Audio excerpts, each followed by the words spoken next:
Tu remarques des mosquées fermées, abandonnées, parfois dangereuses. Et soudain, des chantiers qui s'ouvrent. Ce n'est pas une impression. Le Maroc a lancé un énorme programme de rénovation.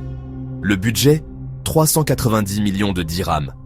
Pas pour des routes, pas pour des stades, pas pour des zones industrielles, pour les mosquées. D'ici la fin de l'année, 77 mosquées rouvriront après des travaux de remise à niveau. Elles étaient fermées, parfois depuis des années. C'est un vrai mouvement national, piloté par le ministère des Abous. 204 millions pour réhabiliter, 165 millions pour reconstruire, 21 millions pour entretenir près d'une centaine d'autres lieux de culte. Mais ce n'est pas juste l'État, c'est aussi une culture, celle des donateurs marocains. Cette année seulement, 211 mosquées ont été financées par des particuliers, 64% en zone rurale. Le ministère a même honoré plus de 200 bienfaiteurs. Et ce chantier dépasse les frontières. Le Maroc finance aussi la restauration de la mosquée Mohamed VI à N'Djamena, au Tchad. Presque 22 millions de dirhams pour y projeter l'architecture marocaine.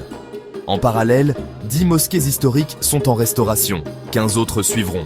Et ce n'est pas fini, 8 nouvelles mosquées seront prêtes fin 2025, et 5 autres sont déjà sur les plans, pour plus de 200 millions de dirhams.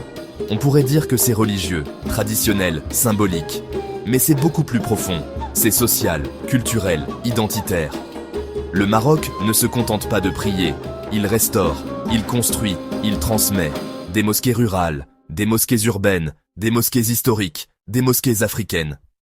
Le royaume réaffirme une chose, son héritage a de la valeur, et il vaut des investissements massifs.